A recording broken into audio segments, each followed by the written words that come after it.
جب کوئی دعا آپ کی زبان پہ بار بار آتی ہے تو اس کا مطلب ہے کہ اللہ تعالیٰ وہ چیز آپ کو دینا چاہتے ہیں۔ اللہ تعالیٰ نے اس چیز کو آپ کے نصیب میں لکھ دیا ہے۔ اللہ چاہتے ہیں کہ آپ رات کی تنہائی میں رات کے تیسرے پہر تہجد کی نماز ادا کر کے اللہ تعالیٰ کو اس چیز کے لیے منائیں۔ اللہ چاہتے ہیں کہ آپ اس کی دہلیز پہ بار بار آتے رہیں۔ اللہ چاہتے ہیں کہ آپ کی آواز وہ بار بار سن سکے۔ اللہ کو پسند آ گئی ہے آپ کی آواز، اللہ کو بھا گئی ہے آپ کی آواز، اور یہی وجہ ہے کہ یہ دعا بار بار آپ کی زبان پہ آ رہی ہے۔ تو دیر ہو رہی ہے ملنے میں، اگر دیر ہو رہی ہے ملنے میں تو گھبرائیے مت، آج نہیں تو کل ضرور اور ضرور وہ دعا وہ چیز آپ تک پہنچا دی جائے گی۔ تو برائے کرم اللہ تعالیٰ سے مانگتے رہیں، بار بار اس کے آگے گریزاری کرتے رہیں، بار بار اس کو مناتے رہیں اور اپنی آواز اسے بار بار سناتے رہیں۔ یا اللہ، میں نہیں جانتی میں کیا ہوں، میرا وجود کیا ہے، بس میں اتنا جانتی ہوں مجھے آپ نے بنایا اور آپ کا فیصلہ میرے لیے کبھی غلط ہو ہی نہیں سکتا۔ یا اللہ، جو آپ کی رضا وہی میری بھی رضا۔ میں نہیں جانتی میں اس وقت کہاں ہوں، آگے مجھے کہاں جانا ہے، میں نہیں جانتی میری منزل کہاں ہے، بس اتنا جانتی ہوں یہاں تک بھی آپ لے کر آئے مجھے، کیونکہ ہوتا وہی ہے جو آپ چاہتے ہیں۔ تو یقیناً منزل بھی بہترین ہی سوچ رکھی ہے آپ نے۔ مجھے یقین ہے میرے اللہ، جس طرح آپ نے مجھے ہمیشہ سنبھالا ہے، ہمیشہ مجھے گرنے سے پہلے اٹھایا ہے، آج بھی آپ اس کمزور بندی کو تھام لیں گے اور آگے بھی اسے سنبھال لیں گے۔ میرے اللہ، مجھے دنیا کی کوئی شے نہیں چاہیے، اب کسی چیز کی کوئی تمنا نہیں مجھے، بس آپ کا ساتھ، آپ کی محبت چاہیے مجھے میرے اللہ۔ بس مجھے کمزور مت پڑنے دیجیے گا، بس جو آپ کی رضا وہی اس لڑکی کی رضا۔ اب دل کسی چیز کی ضد نہیں کرے گا، بس دعا مانگ کر بے فکر ہو جائے گا اور دعا میں آپ کی محبت مانگے گا۔ آپ نے تو ہمیشہ میری خاموش باتوں کو بھی سمجھا ہے، آپ کو تو کبھی وضاحتیں دینے کی ضرورت نہیں پڑتی، آپ جیسی محبت تو کوئی کر ہی نہیں سکتا میرے پیارے اللہ۔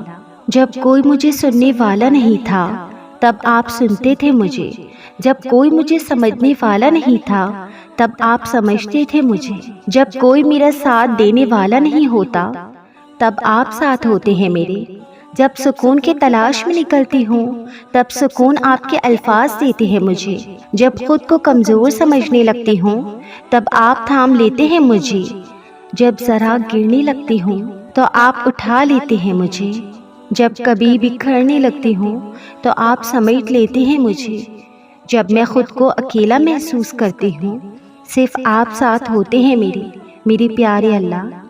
میرے پیارے اللہ، پہلے میں بھی تجھ سے شکایت کیا کرتی تھی، پہلے میں بھی مایوس ہو جاتی تھی، پہلے میں بھی کہا کرتی تھی کہ میں اتنی بری ہوں کیا کہ اللہ میری نہیں سنتا، پہلے میں بھی کہا کرتی تھی کہ ہمیشہ میرے ساتھ ہی ایسا کیوں ہوتا ہے، پہلے میں بھی کہا کرتی تھی کہ یہ ناممکن ہے، یہ نہیں ہو سکتا، پہلے میں بھی کہا کرتی تھی اے خدا میں تو کبھی کسی کے ساتھ غلط نہیں کرتی، پھر میرے ساتھ ہی ایسا کیوں ہوتا ہے، پہلے میں بھی دنیا والوں کی پرواہ کیا کرتی تھی، پہلے میں بھی دعا قبول نہ ہونے پر مایوس ہو جایا کرتی تھی، پہلے میں بھی اس کی مصلحتوں کو سمجھ نہیں سکتی تھی، پہلے میں بھی دنیا والوں کو وضاحتیں دیا کرتی تھی، پہلے میں بھی دنیا کو اپنے دل کا حال سنایا کرتی تھی، اور اب میں اپنے آپ کو بہت خوش نصیب سمجھتی ہوں کہ اس نے مجھے چھوٹی سی آزمائش دے کر اپنی محبت سے نواز دیا، اور اب میں صرف اس ذات کو اپنا دل کا حال سناتی ہوں، اور اب میں کچھ ناممکن نہیں سمجھتی، بے شک اس کے لیے تو کچھ بھی ناممکن نہیں، اور اب میں بالکل اس سے مایوس نہیں ہوں۔ وہ جو دن کو رات میں بدل سکتا ہے، کہ تمہیں لگتا ہے کہ وہ تمہارے دکھ نہیں سمجھ سکتا، اور اب میں اس آزمائش کا شکر ادا کرتی ہوں جو مجھے اللہ کے قریب لے کر آئی، اور اب میں اس کی مصلحتوں کو سمجھ گئی ہوں، اس کی رضا میں راضی ہو گئی ہوں، اور اب میں دنیا والوں کو اپنی کوئی بھی وضاحت نہیں دیتی، بس کہتی ہوں میں جو ہوں وہ بس میرا اللہ جانتا ہے، میرا خدا جانتا ہے، میرا پروردگار جانتا ہے۔ سمجھنے والے تو بہت ہیں مگر سمجھانے والا اللہ کے سوا کوئی نہیں۔ سکون سمجھ میں تب آئی جب سجدے میں رو کر سر اٹھایا۔ قرآن پڑھتے وقت ایسا لگتا ہے جیسے اللہ دلاسا دے رہا ہو، میں ہوں نا تمہارے ساتھ۔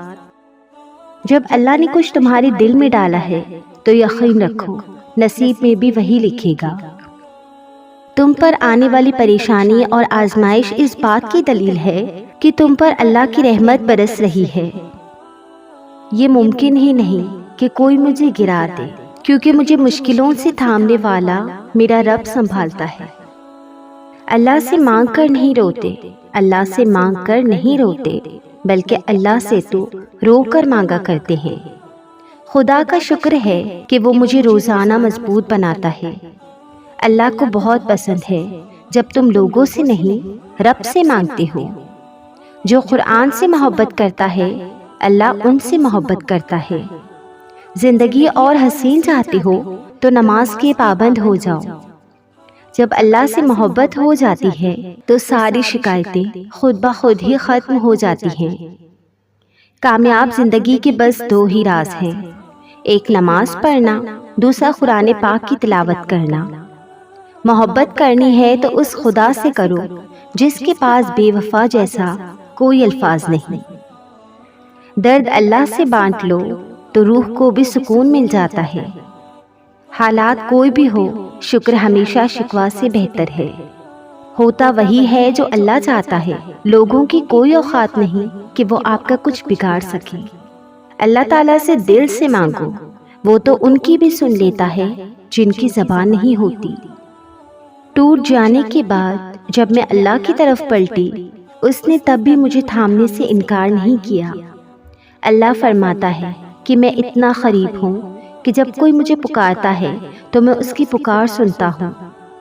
دنیا کا سب سے خوبصورت رشتہ اللہ اور اس کے بندے کا ہوتا ہے۔ مصیبت میں ہی نہیں، خوشی میں بھی اللہ کو یاد کیا کرو۔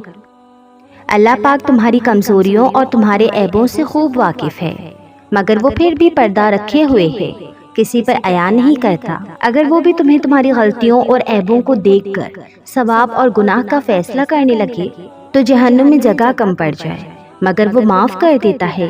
ایک بار دل سے معافی مانگنے پر معاف کر دیتا ہے، تو تم کیوں کسی انسان کو معاف نہیں کر سکتے؟ کیوں ایک دوسرے کے عیب تلاشتے رہتے ہو؟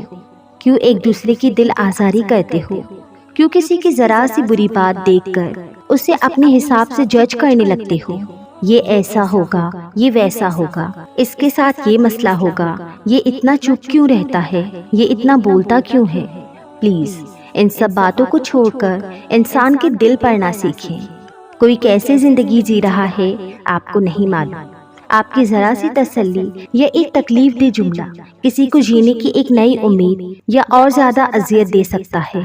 اور اگر آج آپ کسی کے ساتھ اچھا کرو گے، کسی کا بھلا سوچو گے، تو کل آپ کے لیے اچھا سوچنے والوں کی تعداد بھی زیادہ ہوگی۔ جو کچھ اللہ تعالیٰ نے تمہارے نصیب میں لکھ دیا ہے وہ تمہیں مل کر رہے گا اور بہترین ملے گا، کیونکہ لکھنے والی ذات 70 ماؤں سے بھی زیادہ پیار کرتی ہے تم سے۔ بے شک دینے میں تاخیر ہو سکتی ہے، تمہاری دعاؤں پر کن کہنے میں دیری ہو سکتی ہے، مگر ایسا نہیں ہو سکتا کہ وہ تمہیں نوازنا بھول جائے۔ وہ نوازتا ہے اور ضرور نوازے گا، لیکن وقت سے پہلے نہیں۔ تھوڑا صبر تو کرو، وہ اتنا نوازتا ہے کہ جھولیاں بھر دی جاتی ہیں اور دینے والا نظر بھی نہیں آتا۔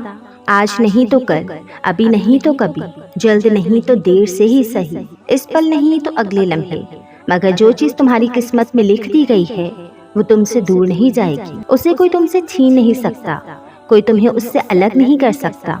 پھر ڈر کیسا؟ درد کے ختم ہونے پر شک کیسا؟ برے دنوں کا سوچ کر اچھے دنوں کی امید ہی نہ کرنا کیوں؟ آزمائش کے بعد اللہ خوشی بھی دیتا ہے اور بے حساب دیتا ہے، اس لیے اطمینان رکھو، حوصلہ رکھو، صبر رکھو۔ یہ سوچ کر خود کو پریشان مت کرو کہ میرے پاس یہ نہیں ہے یا مجھے اللہ نے یہ نہیں دیا۔ دعا کرو، نماز پڑھو اور اللہ پہ چھوڑ دو۔ جب تم اللہ سے محبت کرتے ہو تو اس کی کہی ہر بات کا مطلب واضح ہو جاتا ہے۔ اس کی محبت پر یقین تو پہلے بھی ہوتا ہے، لیکن دل سے بھروسہ نہیں ہوتا، اس لیے تو دکھ سہنا مشکل لگتا ہے، کیونکہ ہم کنفیوزڈ ہوتے ہیں۔ اللہ کہتا ہے کہ صبر سے کام لو، بے شک ہر مشکل کے بعد آسانی ہے۔ اللہ کہتا ہے کہ تم مجھ سے مانگ کر تو دیکھو، میں نہ دوں تو کہنا۔ اللہ کہتا ہے کہ امید کا ساتھ کبھی مت چھوڑنا اور اداس مت ہونا۔ اللہ کہتا ہے کہ بس مجھ پر بھروسہ کرو۔ اللہ کہتا ہے کہ یہ کبھی مت سوچنا کہ میں تم سے بے خبر ہوں، میں سب جانتا ہوں، دیکھ رہا ہوں اور سن رہا ہوں۔ پھر جب دل اس کی محبت سے بھر جاتا ہے تب سب ٹھیک ہونے لگتا ہے، ہر کنفیوژن دور ہو جاتی ہے، اندر تک ایک سکون سا اتر جاتا ہے جو الفاظ سے ظاہر نہیں ہوتا، لیکن ذہنی روحانی سکون اور دلی اطمینان سب بیان کر دیتا ہے۔